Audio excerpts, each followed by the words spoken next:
noticiero para usted.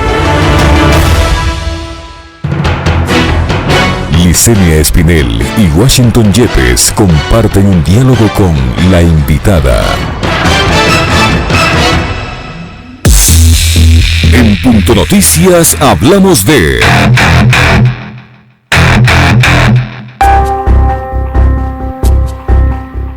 Tras confirmar que María Granja, de 68 años, murió el fin de semana por un intento de robo entre las avenidas Amazonas y Naciones Unidas, las autoridades repudiaron el hecho y debatieron sobre los problemas de seguridad que enfrenta la ciudad.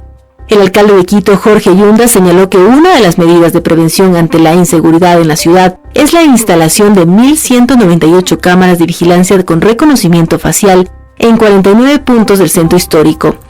También se habilitaron 26 unidades de policía comunitaria y se entregaron vehículos y motos para colaborar con la Policía Nacional. Pese a estas y otras acciones, en enero de este año se han registrado 479 robos, en el mismo periodo de 2019 que se contabilizaron 384 casos.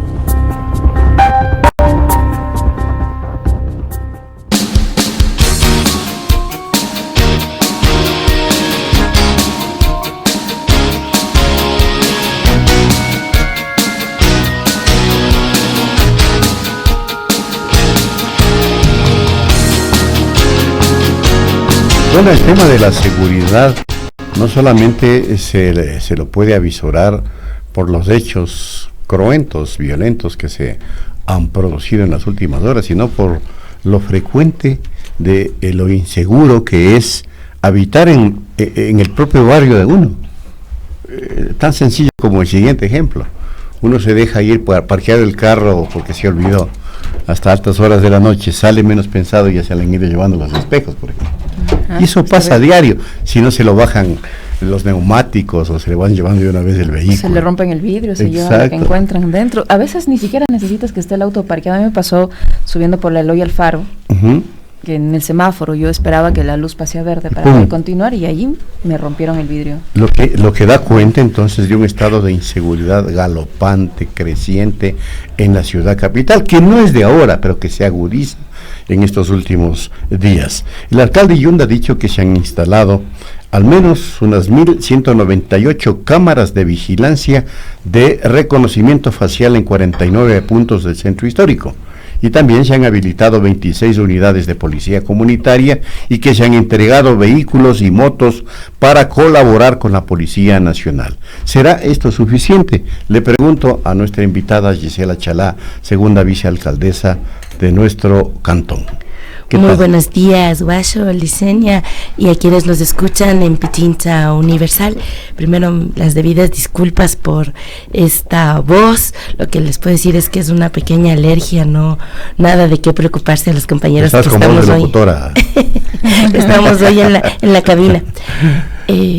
Con bastante preocupación hemos escuchado cómo se ha repunteado la inseguridad, pero también con qué quizás ligereza se está tomando este tema. Estamos hablando de quién, ya les escuchaba a ustedes, quién no tiene para contar de forma trágica y de forma terrible estas que podrían ser anécdotas cotidianas sobre la inseguridad. Sin embargo, cuando digo que con un poco de ligereza se está tocando este tema, es porque no se está hablando desde la estructura. ¿A qué responde la inseguridad? ¿Qué es lo que está sucediendo? Porque con los anuncios desde el primer personero de la ciudad, es decir, el alcalde, se está tocando el tema desde lo posterior, pero la prevención, cómo nosotros estamos asumiendo esto es fundamental, y este no es un problema solo desde las autoridades, sino también cómo desde la sociedad en general estamos tocando esta problemática. Hemos visto en los noticieros cotidianos, ustedes mismos escucharán cómo se habla de la inseguridad, pero cómo los barrios, eso ha motivado que se vuelvan a juntar, ¿no? Y han hecho plantones, y han hecho vigilias, y han hecho marchas para organizarse. Pero eso es porque sienten que no hay el suficiente respaldo por parte de la autoridad, léase Estado o municipio. Así es, pero ¿qué es lo que ha sucedido?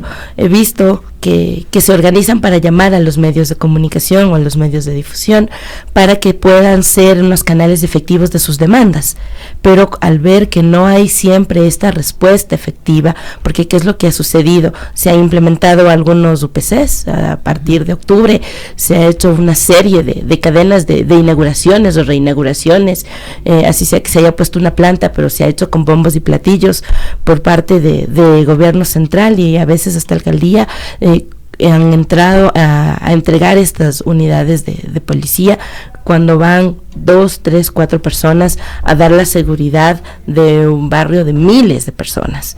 Y entonces, ¿qué es lo que sucede? Otra vez vuelve la demanda continua en decir, manden más policías porque sigue la inseguridad, y en algunas ocasiones nos hemos dado cuenta que más mejores, mejor dicho, resultados hemos tenido cuando volvemos a tener una construcción de un barrio seguro. El volver a plantear la seguridad ciudadana como una estrategia de convivencia es importantísimo, porque lo que queremos decir es cómo los barrios organizados han podido ser un antes y un después de esta situación tan complicada como es la inseguridad. Por otro lado, a partir de este último tiempo, el Estado ha tenido un discurso constante para poder justificar cómo se va a reforzar la fuerza pública, ¿no? Entonces, dice que la inseguridad, pero ¿qué pasa con el desempleo? Me voy a permitir dar unos datos. Con respecto, dice, en Quito, el 7.09% de la población que está en condición de trabajar está desempleada, el 13.09% subempleado, y esta es una fuente de diciembre del 2019. Quito es quizá la ciudad con mayor tasa de desempleo en Ecuador, una cifra para nada que nos debe enorgullecer. Lo que quiero decir es, cuando se habla de ahorro, cuando se habla de un estado mínimo necesario donde los funcionarios han sido despedidos, no tenemos aún con mucha claridad cuántos fueron los funcionarios y las familias afectadas a la vez con estos despidos que pasaron en diciembre, con estas notificaciones, famosas notificaciones. Y esto también tiene que ver muchísimo con los datos del desempleo, también con la inseguridad. Con bastante preocupación hemos escuchado cómo se intenta dar un tinte xenofóbico también a todo lo que tiene que ver con la inseguridad, y es como estos discursos, más allá de generar tranquilidad, porque lo que la gente espera son respuestas, no solo los diagnósticos, van desarrollando una suerte de vulneración a los derechos humanos.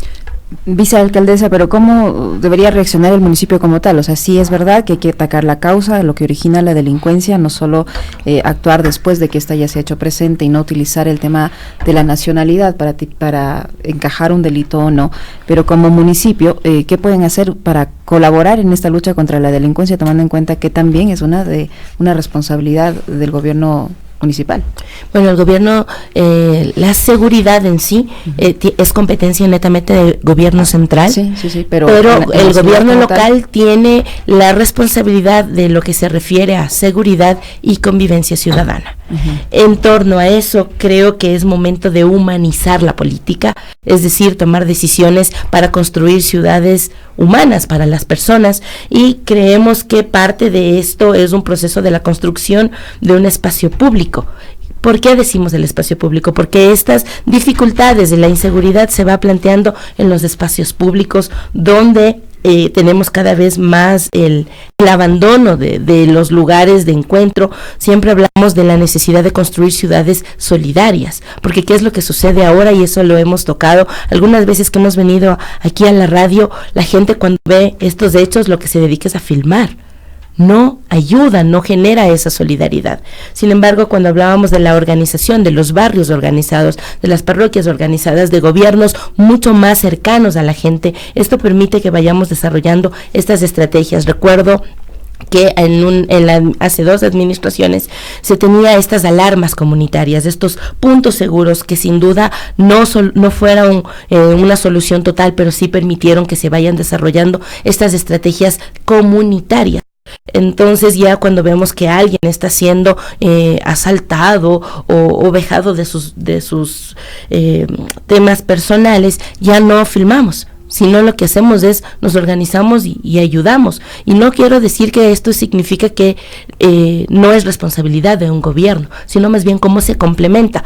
Ojalá, me gustaría pensar que estas unidades de policía en realidad sean comunitarias, es decir, que tengan una permanente comunicación y complementariedad con la comunidad y con su problemática cotidiana, más allá de hacer un ejercicio que ahora se está pretendiendo justificar de un uso excesivo de la fuerza, eso bajo ningún punto de vista, porque ahora donde todo el mundo habla de derechos humanos es momento de analizar cuántos se están cumpliendo. Ahora, lo estructural que usted ya topó, vicealcaldesa, es lo fundamental. Es decir, falta de empleo, falta de centros de recreación, falta de centros de reunión de jóvenes, adultos que permitan hacer dinámicas, inclusive espacios lúdicos que alejen, ¿no es cierto?, la posibilidad de que la gente delinca. Ahí está la clave del asunto, aunque ya lo sabemos, porque se discute siempre que se producen o se agudiza el tema de la violencia. ¿Por qué es que no se dan las respuestas que deben darse, apuntando a esos puntos que son claves, neurálgicos? Les podemos contar que formamos parte de la Comisión de Seguridad del Consejo Metropolitano de Quito, donde se está analizando un proyecto de ordenanza para tocar este tema tan complejo, que es la seguridad. Pero en lo que sí no estamos de acuerdo es que se hable de la seguridad desde un punto de vista punitivo. Simplemente es nuevamente la oportunidad quizás de pensar cómo podemos atacar este problema estructural, pero también tenemos una serie de acciones que sí nos generan preocupación desde algo tan elemental como es la línea discursiva. Estamos viviendo no solo esta situación que ya hemos comentado, sino también cómo nos están de manera permanente generando estos miedos, estos pánicos hacia lo distinto, hacia lo diferente. Es verdad que desde el municipio se ha implementado un programa que tiene un nombre bastante subjetivo. Hemos pedido de manera reiterada que se pueda repensar el nombre, que es el Ojo de Dios. El Ojo de Dios con un programa de cámaras de reconocimiento de análisis facial, donde ya nos habían explicado. Lo que voy a decir es información un poco delicada, pero sí es una explicación que a nosotros nos ha preocupado, donde se tiene que introducir un estereotipo de persona para poder que esto pueda dar un cumplimiento. Entonces nos volvemos a preguntar, en este caso, volveremos a reforzar los estereotipos con la justificación de que vamos a atacar la inseguridad. ¿Qué es lo que va a pasar? Eso es un tema que bastante nos preocupa. Por otro lado, otra de las grandes preocupaciones que tenemos es cómo se pretende criminalizar la pobreza. Exactamente. Eso es algo que es bastante difícil, no es un tema subjetivo, es algo que está sucediendo porque quienes son, como digo, se están reforzando estos estereotipos y ahora por hoy son con nacionalidades.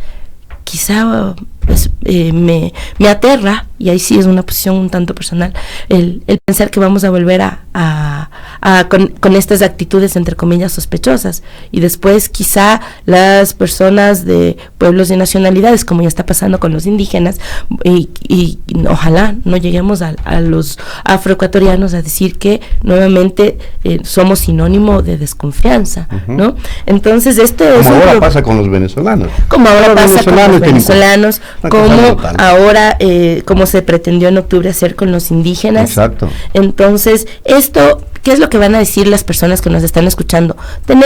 Queremos respuestas, pero lo que queremos decir es que las respuestas no tienen que salir solo ponernos creativos desde la autoridad y hacer uso simplemente no se trata de militarizar o llenar de policías las calles. O llenar de cámaras. Porque puede tener cualquier cantidad de presos, pero no se resuelve el problema medular.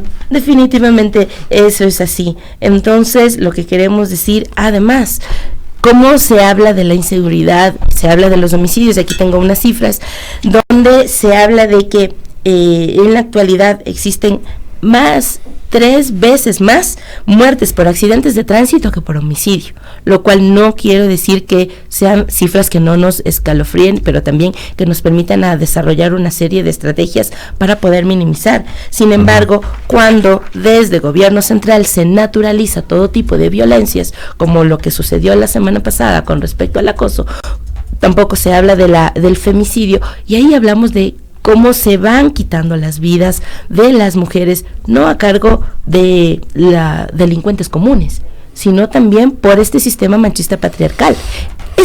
Hablar de la inseguridad es un tema que no tiene solo que ver con la delincuencia. Como decía, tiene algunas aristas que es un llamado permanente, no solo a las autoridades, sino a la ciudadanía, a que nos juntemos y problematicemos para buscar soluciones estructurales en corto, mediano y largo plazo. Así que más allá de los discursos, es momento de ir buscando estas soluciones estructurales. Se nos agotó el tiempo, le pedimos disculpas a Gisela, tuvimos algunos retrasos en los tiempos, pero el tema es supremamente importante, ya podremos abundar mucho más en este tema. Les preguntamos a la gente, ¿se siente inseguro en Quito? Sí, el 73%, no, el 27%. Ahí está la cifra. Gracias a la vicealcaldesa de Quito, a ustedes también, amigas y amigos, por habernos acompañado, a Liz de igual manera. Nos vemos al mediodía, ¿no? Así es, tenemos la segunda emisión al mediodía y les contamos que durante esa emisión vamos a conversar con uno de los estudiantes ecuatorianos que se encuentra en China, precisamente viviendo de cerca este problema generado por el coronavirus. Así que no se vayan de nuestra sintonía, que tengan un excelente día. Abrazos.